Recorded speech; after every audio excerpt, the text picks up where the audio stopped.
ઉમરગામ તાલુકાના ખત્તલવાડ ગ્રામ પંચાયત વિસ્તારમાં નારગોલ સંજાન બાયપાસ માર્ગ તથા ગ્રામ પંચાયતના વિવિધ ફળિયાઓના અંતરિયાળ માર્ગોમાં સ્ટ્રીટ લાઇટ સુવિધાના અભાવે ગ્રામજનોએ ભારે મુશ્કેલી વેઠવી પડી રહી હતી।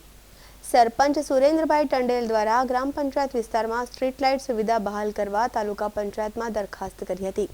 તાલુકા પંચાયત દ્વારા ₹8 લાખની ફાળવણી કરાઈ હતી, જ્યારે ગ્રામ પંચાયતના સ્વભંડોળમાંથી ₹4 લાખ જેટલી રકમ ફાળવી ગ્રામ પંચાયત વિસ્તારમાં સ્ટ્રીટ લાઇટ સુધી બહાર કરાઈ હતી।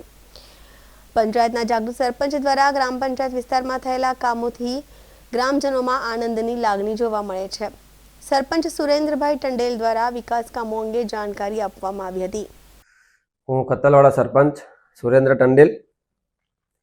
ખત્તલવાડા ગામે જે બજાર વિસ્તારના અંદર લાઇટની અછત હતી એ માટે અમે તાલુકા પંચાયતમાં રજૂઆત કરેલી હતી। એ તાલુકા પંચાયતને રજૂઆતને ધ્યાનમાં લઈ ખત્તલવાડા ગામે 8,40,000 રૂપિયાની સ્ટ્રીટ લાઇટ ફાળવેલી હતી। એ કામ અમે પૂર્ણ કરેલું છે ને ગામ લોકોને સુવિધા મળી રહી કે જે બાયપાસ રોડ હતો અમારા ખત્તલવાડથી એ બાયપાસ રોડના અંદર 4.5 લાખ રૂપિયા મંજૂર કરાવી 100 ભંડોળના અંદર સ્ટ્રીટ લાઇટની સુવિધા પૂરી પાડેલ છે। અને જે હાઈમાસ્ટ લાઇટની સુવિધા છે હાલમાં 8.5 લાખ રૂપિયાનું કામ મંજૂર થયેલ છે અને એ વિવિધ સ્થળે અમે હાઈમાસ્ટ લાઇટ લગાવીને કામ પૂરું કરીશું અને લોકોને લાઇટની સુવિધા પૂરી પાડશું એવી ખાતરી આપું છું। અને આવતા સમયની અંદર ખત્તલવાડા ગ્રામ પંચાયત જે જૂનું મકાન હતું એના માટે અમે નવા મકાન માટે રજૂઆત કરેલી હતી ને એ પણ મંજૂર થઈને કમ્પ્લીટ મંજૂર થઈ ગયેલું છે અને મકાનની અમે 16 તારીખે હરાજી રાખેલ છે। એ હરાજી થાય પછી અમે ખાતમુહૂર્ત રાખીને ખત્તલવાડ ગામને એક નવું સુવિધા પંચાયતની નવી ટેકનોલોજી દ્વારા નવી સુવિધા પૂરી પાડશું અને ગામ લોકોને સારી સુવિધા મળે એના માટે નવું મકાન નિર્માણ કરીશું।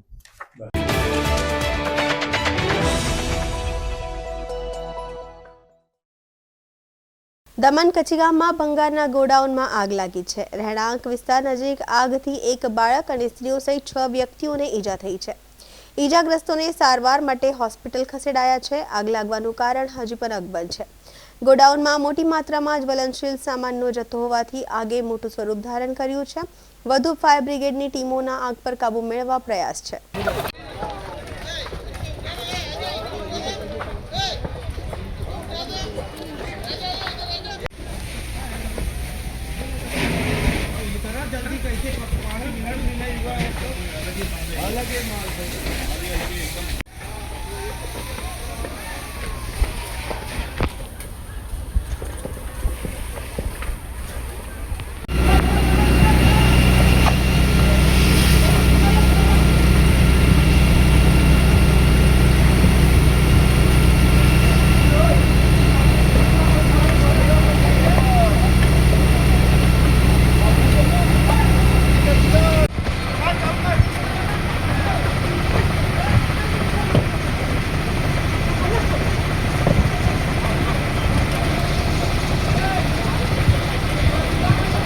મારું નામ જેઠવા યાજ્ઞિક છે।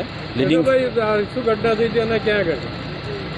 અમને માહિતી મળવા મુજબ કચ્છી ગામમાં પાછળની સાઈડમાં ભંગારની પેલામાં ડેલામાં આગ લાગેલી। તાત્કાલિક અમે અમારી ગાડીઓ 3 ગાડીઓ ટર્નઆઉટ કરી અને ઘટના સ્થળ પર પહોંચી ગયા। ઘટના સ્થળ પર પહોંચતા ફાયર ફાઇટિંગ ચાલુ કરી દીધું। 3 ગાડીની 3 લાઈન ચાલુ કરી અને પ્રાથમિક જાણકારી મુજબ એ આગમાં 3 થી 4 જણાને ઈજા થઈ છે। એમને તાત્કાલિક ધોરણે હોસ્પિટલ ખસેડાયા છે અને સારવાર માટે। બાકી અત્યારે આગ કંટ્રોલમાં છે।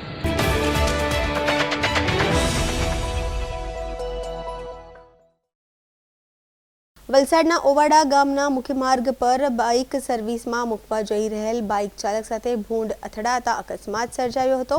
અકસ્માતમાં ભૂંડનું ઘટનાસ્થળે મોત થયું છે અને ધોબી તળાવમાં રહેતા બાઇક ચાલક ઇસ્લામભાઈ ઈજાગ્રસ્ત થતા તેમને 108 એમ્બ્યુલન્સ દ્વારા હોસ્પિટલ ખસેડવામાં આવ્યા હતા। વલસાડના ઓવાડા ગામના મુખ્ય માર્ગ પર એક અકસ્માતનો બનાવ બન્યો છે। વિગતો મુજબ ઇસ્લામભાઈ પોતાની બાઇક ગેરેજમાં સર્વિસ માટે આપવા જઈ રહ્યા હતા ત્યારે રસ્તામાં અચાનક એક ભૂંડ તેમની સાથે બાઇક સાથે અથડાયું હતું અને અકસ્માતમાં જોરદાર ટક્કર વાગતા ભૂંડનું ઘટનાસ્થળે મોત નીપજ્યું હતું। જ્યારે બાઇક ચાલક ઇસ્લામભાઈને શરીરે ઈજાઓ પહોંચતા તેમને તાત્કાલિક 108 એમ્બ્યુલન્સ મારફતે સારવાર અર્થે હોસ્પિટલ ખસેડવામાં આવ્યા છે.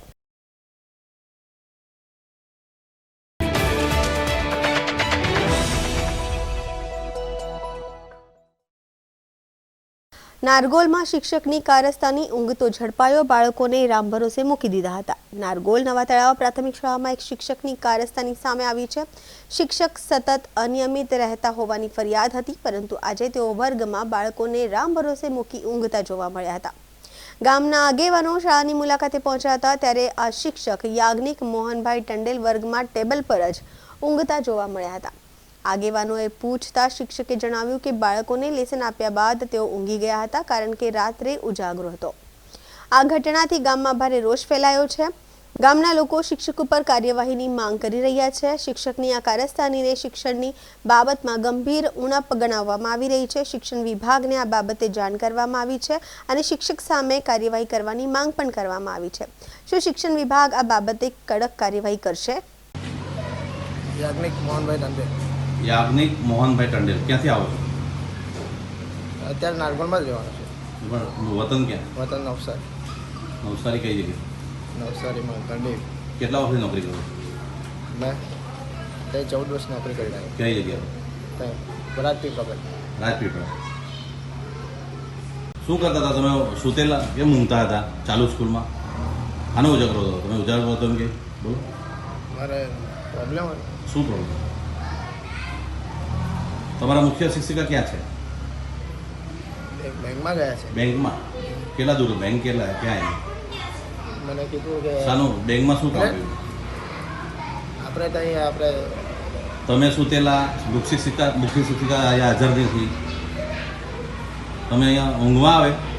આ બાળકોને ભણાવવાનું હોય કે પછી ઊંઘવાનું હોય તમારે? લેસન આપ્યું છે અને મેં શું કીધું લેસન આવ્યું? તમારું બાળકોને ભણાવતો નથી તમે ગમે ત્યારે બાળકો મેં ભણતા લેસન હોય. આપ્યું છે ને છોકરાઓને કીધું હતું. લેસન એટલે ઊંઘવાનું, તમે ઉઈ જવાનું પછી લેસન આપ્યું. ના, ના, આની ચાલે ભાઈ નારગોલ. હું યતીન ભંડારી, માજી સરપંચ નારગોલ ગ્રામ પંચાયત. આજ રોજ 3:15 વાગ્યે બપોરે અચાનક સ્કૂલમાં જોયું તો શિક્ષક ટેબલ ઉપર સૂતેલા હતા. સ્ટાફ કોઈ ત્યાં હાજર દેખાતો નહીં હતો. તેમજ બાળકો પોતાના રીતે ગમે તેમ રમતા હતા. ઘણા વિદ્યાર્થીઓ બહાર ફરતા હતા. કોઈ પટાંગણમાં હતું શાળાના, કોઈ વર્ગમાં હતું. પરંતુ રામ ભરોસે બાળકો રાખીને શિક્ષક ખડખડાટ સૂતો હતો, બિંદાસ સૂતો હતો. લગભગ અડધી કલાક સુધી આને લાઈવ વિડીયો કરીને શિક્ષણ ખાતાના તાલુકા શિક્ષણ અધિકારીને પણ જણાવ્યું અને આ બાબતે વિડીયો થયા બાદ શિક્ષક જાગી ગયા અને અચાનક જાગ્યા બાદ એ બોલ્યા કે રાત્રે ઉજાગરો હતો. તો એમને પૂછવામાં આવ્યું કે તમે નાઇટ ડ્યુટી પણ કરો છો કે સાથે? એમણે જણાવ્યું હતું કે મારે અંગત કારણસર મને ઉજાગરો થયેલો અને મને તકલીફ થયેલી અને બાળકોને અમે લેસન આપીને સૂતેલો છું. તો આવી રીતે શિક્ષક લોકો ઉજાગરાના નામે અન્ય વ્યક્તિગત કારણ બતાવીને શાળામાં બાળકોના ભવિષ્ય સાથે ચેડા કરી રહ્યા છે. આ સારું ન કહેવાય. આ બાબતે સરકારી વિભાગે, રાજ્યના શિક્ષણ વિભાગે ખૂબ ધ્યાન આપવું જોઈએ એવી અમારી માંગ છે. એક શિક્ષક એક જવાબદારી વ્યક્તિ હોય અને આ રીતે પોતાના ફરજ દરમિયાન ઊંઘીને બાળકોનું ભાવિને ઊંઘમય અને અંધકારમય બનાવવા માંગે છે. આને અમે ખૂબ નિંદા કરીએ છીએ અને આ શિક્ષક વિરુદ્ધ તાત્કાલિક પગલાં ભરે એવી અમે માંગ કરીએ છીએ. આ બાબતની જાણ અમે શિક્ષણ અધિકારી તેમજ જિલ્લા વિકાસ અધિકારીને પણ કરવાની તજવીજ કરી છે. પ્રાથમિક શિક્ષણ અધિકારીને અમે ટેલિફોનિક અને વિડીયોના મારફતે અને લાઈવ વોટ્સઅપના માધ્યમથી પણ આ ઘટના જણાવી છે.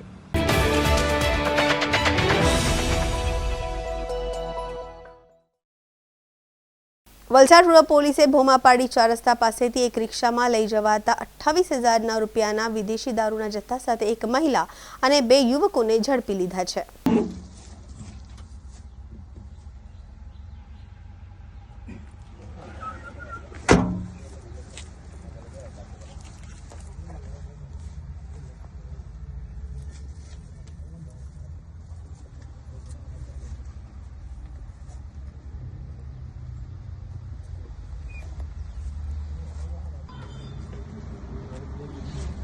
ખબર નહીં આપણે જૈન જય ભારત રિપ્લાય આપતા આવશે કહેતા રહેજો મને ખબર